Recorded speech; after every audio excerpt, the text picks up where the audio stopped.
Hey guys, అందరూ ఎలా ఉన్నారు?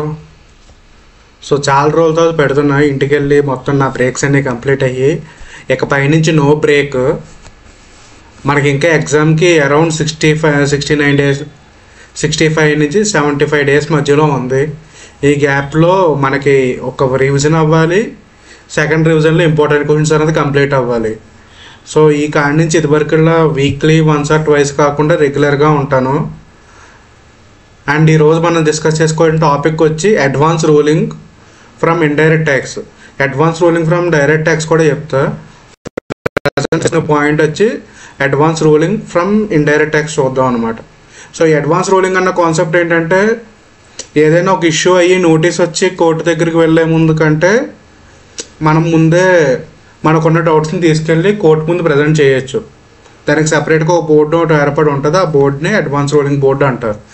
మనం ఈ చాప్టర్లో డిస్కస్ చేసుకోబోయే పాయింట్స్ ఏంటంటే, ఈ అడ్వాన్స్ రూలింగ్ ఏ టాపిక్స్ మీద తీసుకోవచ్చు అంటే, మన క్వేరీస్ ఉంటాయి కదా, లైక్ టైమ్ ఆఫ్ సప్లై ఏంటి, వాల్యూ ఆఫ్ సప్లై ఏంటి, ఆర్ మనం రిజిస్టర్ అవ్వాలా వద్దా, ఒకవేళ మనకి క్వశ్చన్స్ మీద ఏదన్నా క్వశ్చన్ ఉందనుకోండి, అదే ఏదన్నా క్వశ్చన్కి ఈ బోర్డు ఆర్డర్ పాస్ చేస్తే దాని అప్లికబిలిటీ ఏంటి, ఎంతకాలం వరకు ఆర్డర్ వ్యాలిడ్ ఉంటుంది, మనం ఒకవేళ ఈ అడ్వాన్స్ రూలింగ్ ప్రకారం అప్లికేషన్ పెడితే మనకి ఎంత టైంలోపు రెస్పాన్స్ రావాలి, ఇలాంటి కొన్ని విషయాలు అనమాట.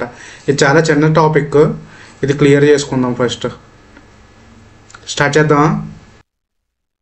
సో ఫస్ట్ మనం ఈ అడ్వాన్స్ రూలింగ్ ఆబ్జెక్టివ్స్ చూద్దాం. ఈ ఆబ్జెక్టివ్స్ అంటే నథింగ్ బట్ మన ఫస్ట్ ప్రయారిటీ వాళ్ళు ఎస్టాబ్లిష్ అవ్వడానికి అండ్ లీగల్ ఎంటిటీ దీని వెనకాల ఉన్నది ఏంటంటే, ఫస్ట్ థింగ్ మనకి ఒక పర్టికులర్ గూడ్ ఆర్ సర్వీస్ యొక్క ట్యాక్సిబిలిటీ ఏంటి, దాని మీద ఎంత ట్యాక్స్ కట్టాలి అన్న దాని గురించి క్వెరీస్ సాల్వ్ చేయడానికి. అండ్ ఇంకొకటి ఏంటంటే, మనకు నోటీస్ వచ్చి దాని తర్వాత ఈ కోర్టుకి అన్నీ వెళ్ళి ఆ ప్రొసీజర్ అంతా ఫాలో అయ్యి టైం వేస్ట్ చేసుకునే కంటే ఈ ప్రాసెస్లో అడ్వాన్స్ రూలింగ్ మనకున్న డౌట్ని ముందే అడిగితే అది కొంచెం త్వరగా క్లియర్ అయ్యి మనకు కావాల్సిన రెజల్యూషన్ వస్తుందని. ఇది సెకండ్ పాయింట్. అండ్ నెక్స్ట్ ఏంటంటే, మన ట్యాక్సిబిలిటీ అంటే పర్టికులర్ ఈవెంట్ కానీ, ఒక గూడ్ కానీ, సర్వీస్ కానీ, వీటి యొక్క ట్యాక్సిబిలిటీ మనకు క్లియర్గా తెలిసినప్పుడు, సో ఓకే ఈ కంట్రీలో ఈ ట్యాక్స్ ప్రొవిజన్స్ ఉంటాయి, ఈ ఈవెంట్కి ఈ ట్యాక్స్ పడుతుంది అని స్టెబిలిటీ ఉంటాయి కనుక, ఈ స్టెబిలిటీ వల్ల ఏమవుతుందంటే ఫారిన్ కంపెనీస్ కూడా ఓకే మనకి ఎంత ట్యాక్స్ పడుతుందని ఒక ఏమంటారు ఎస్టిమేషన్ వేసుకుని ఇన్వెస్ట్మెంట్ చేయడానికి ఉంటుంది. అందుకే ఫారిన్ డైరెక్ట్ ఇన్వెస్ట్మెంట్ పెరుగుతుంది అన్న పాయింట్ కూడా ఇందులో ఆబ్జెక్టివ్స్లో ఒకటి ఉంటుంది. ఇది జనరల్ వాటి ఆబ్జెక్టివ్స్. ఇప్పుడు ఈ అడ్వాన్స్ రూలింగ్ అన్నది దేనికోసం తీసుకుంటారు, ఏ క్వశ్చన్స్ అడగచ్చు అడ్వాన్స్ రూలింగ్లో మనం. ఫస్ట్ ఏంటంటే, మనకి జిఎస్టీలో బస్ట్ బేసిక్ క్వశ్చన్, ఒక పర్టికులర్ ఐటమ్ అది గూడ్స్లోకి వస్తుందా సర్వీస్లోకి వస్తుందా, ఆ క్లాసిఫికేషన్ అడగచ్చు.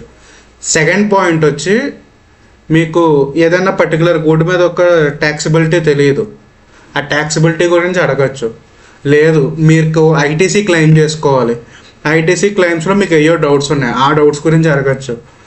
ఇదంతా కాదు, నువ్వు నార్మల్గా రిటర్న్ ఫైల్ చేస్తున్నప్పుడు ఒక పర్టికులర్ ట్రాన్సాక్షన్ చేసావు, దానికి టైమ్ ఆఫ్ సప్లై తెలియట్లేదు, అంటే ఎప్పుడు ట్యాక్స్ పే చేయాలో నీకు తెలియట్లేదు, దాని గురించి కూడా అడ్వాన్స్ రూలింగ్ తీసుకోవచ్చు. నెక్స్ట్ పాయింట్, ఇలాగే time of supply, value of supply రెండాట్ల మీద తీసుకోవచ్చు. అండ్ ఇంకొక బెస్ట్ బేసిక్ క్వశ్చన్ ఏంటంటే, నీకు రిజిస్ట్రేషన్ అవ్వచ్చా లేదా అన్న క్వశ్చన్ కూడా వీళ్ళకి అడగచ్చు. అంటే దాని ఇంకొక ఆల్టర్నేటివ్ మీనింగ్ ఏం తీసుకోవచ్చు అంటే, అడ్వాన్స్ రూలింగ్ తీసుకోవడానికి నువ్వు రిజిస్టర్ అయ్యి ఉండాలి అన్న మ్యాండేటరీ ఏమీ లేదు. ఇది మనం నోటీస్ చేసుకోవాలి. ఈ క్వశ్చన్స్కి మనం అడ్వాన్స్ రూలింగ్ తీసుకోవచ్చు ఇది జనరల్గా. సో ఈ అడ్వాన్స్ రూలింగ్ బోర్డుకి, ఒకవేళ అడ్వాన్స్ రూలింగ్ బోర్డుకి వెళ్ళిన తర్వాత ఈ బోర్డుకి అప్పీల్ చేయొచ్చా లేదా, ఒకవేళ అప్పీల్ చేస్తే దాని యాక్షన్ ఏంటి, ఒకవేళ ఈ అడ్వాన్స్ రూలింగ్ బోర్డులోనే అప్పీల్ చేసాం అంతా ఉంది, కాకపోతే ఏంటంటే ఈ ఎవరికైతే అపెల్లెట్ అథారిటీకి అప్పీల్ చేస్తావో ఆ వితిన్ ఆ బోర్డులోనే కాన్ఫ్లిక్టింగ్ ఒపీనియన్స్ వస్తున్నాయి ఆ మెంబర్స్కి, ఆ టైప్లో నీకు అడ్వాన్స్ రూలింగ్ వచ్చినట్టుగా కన్సిడర్ చేయరనమాట. ఇలా డిఫరెంట్ ప్రొవిజన్స్ ఉంటాయి. ఫస్ట్ మనం ఆబ్జెక్టివ్స్ అండ్ క్వశ్చన్స్ డిస్కస్ చేసుకున్నాం కదా, ఒక్కసారి చూసి రిమైనింగ్ వాటిల్లోకి వెళ్దాం. ఓకే, నేను అక్కడ స్క్రోల్ చేస్తాను ఒకసారి.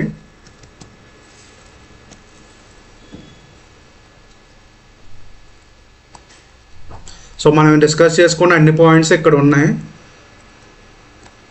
ఒక 10 సెకండ్స్ అలా ఉంచుతున్నా, మీరు స్క్రీన్ షాట్ కావాలంటే తీసుకోండి.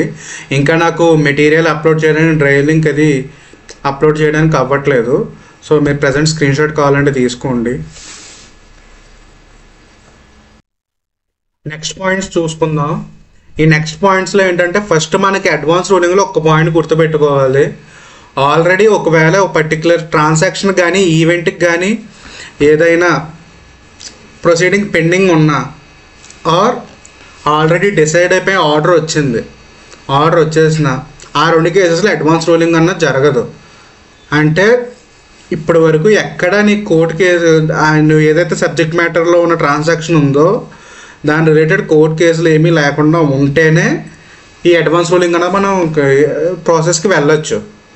సో ఈ అడ్వాన్స్ రూలింగ్ ప్రాసెస్లో ఏమేమి జరుగుతుందన్న చూద్దాం.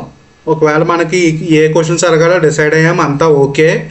ఇప్పుడు ఈ అడ్వాన్స్ రూలింగ్లో ఎలా ప్రొసీడ్ అవ్వాలి? ఫస్ట్ అడ్వాన్స్ రూలింగ్ అప్లికేషన్ అన్నది నార్మల్గా 10,000 ఫీజు పే చేసి అథారిటీ ఫర్ అడ్వాన్స్ రూలింగ్ బోర్డుకి మనం అప్లికేషన్ పెట్టాలి. 5,000 SGST, 5,000 CGST అనమాట. సో ఈ అథారిటీ ఫర్ అడ్వాన్స్ రూలింగ్ బోర్డులో ఎవరు ఉంటారంటే మన నార్మల్గా GSTలో కమిషనర్స్ ఉంటారు కదా, జాయింట్ కమిషనర్ కంటే ఎక్కువ ర్యాంక్ ఉన్న వాళ్ళని గవర్నమెంట్ అపాయింట్ చేస్తుంది ఈ అథారిటీ ఫర్ అడ్వాన్స్ రూలింగ్ బోర్డులో. అండ్ ఈ authority for advance ruling board and దీనిపైన కోర్టు అంటే appellate authority for advance ruling board, ఈ 2 బోర్డ్స్ కూడా ఏ స్టేట్కి ఆ స్టేట్కి ఉన్న SGST యాక్ట్ అయినా అయి ఉండొచ్చు, యూనియన్ టెరిటరీ యొక్క GST యాక్ట్ అయినా అయి ఉండొచ్చు. ఇండివిజువల్ స్టేట్ వైజ్ ఎస్టాబ్లిష్ అవుతాయి. సో దానివల్ల ఏంటంటే ఇది సెంట్రల్లో CGST అన్న కాన్సెప్ట్ రాదు. దీనివల్ల ఉన్న మనకు లిమిటేషన్ ఏంటంటే ఈ అడ్వాన్స్ రూలింగ్ అన్నది మనకు ప్లేస్ ఆఫ్ సప్లైకి ఎప్పుడు అడ్వాన్స్ రూలింగ్ తీసుకోలేము. రిమైనింగ్ ఏ క్వశ్చన్కైనా కూడా మనకు అడ్వాన్స్ రూలింగ్ వస్తుంది. Time of supply, value of supply, tax liability, input tax గురించి డౌట్స్ ఉన్నా కూడా మనం తీసుకోవచ్చు. కానీ ఓన్లీ ప్లేస్ ఆఫ్ సప్లైకి మనం ఈ వాల్యూ అన్నది చెప్పలేము. అది అడ్వాన్స్ రూలింగ్కి వెళ్ళాము అనమాట. దానికోసం ఇది అడ్వాన్స్ రూలింగ్ బోర్డు గురించి ఇది బ్రీఫ్గా. ఈ అప్లికేషన్ ప్రాసెస్లో 10,000 ఫీజు పే చేసి అప్లై చేసావు. ఇది చేసిన తర్వాత ప్రాసెస్ ఏంటి? ఎవరైతే అథారిటీ ఫర్ బోర్డు ఉంది కదా, నేను అడ్వాన్స్ రూలింగ్ బోర్డు అంట సింప్లిసిటీ కోసం. సో ఈ అడ్వాన్స్ రూలింగ్ బోర్డు అన్నది ఫస్ట్ ఏం చేస్తుందంటే నీ అప్లికేషన్ రాగానే నీ కన్సర్న్ GST ఆఫీసర్ అంటే నీకు రిజిస్ట్రేషన్ డీటెయిల్స్లో రేంజ్ ఆఫీసర్ అడ్రస్ ఉంటుంది కదా, AST5 ఆర్ సంథింగ్. ఆ పర్టికులర్ ఆఫీసర్ ఎవరికైతే ఉందో ఆఫీసర్కి ఒక ఇంటిమేషన్ ఇచ్చి వాళ్ళ దగ్గర ఉన్న రికార్డ్స్ తీసుకుంటుంది, మన రెలవెంట్ రికార్డ్స్. ఆ రికార్డ్స్ అన్నీ చెక్ చేసి దాన్ని బట్టి మనకి అప్లికేషన్ యాక్సెప్ట్ చేయాలో రిజెక్ట్ చేయాలో చూస్తుంది. ఒకవేళ రిజెక్ట్ చేద్దాం అనుకుంటే కనుక రిజెక్ట్ చేసే ముందు compulsory opportunity of being heard అన్నది ఇస్తారు. ఓకే, ఇదొక పాయింట్. అండ్ నెక్స్ట్ వచ్చి ఏంటంటే ఒకవేళ యాక్సెప్ట్ చేద్దాం అనుకున్నారు, యాక్సెప్ట్ చేస్తే బోత్ మీ కన్సర్ట్ ఆఫీసర్కి ఒక లెటర్ పంపించాలి అండ్ మన అప్లికెంట్కి ఒక లెటర్ రావాలి ఇలా యాక్సెప్ట్ చేసామని.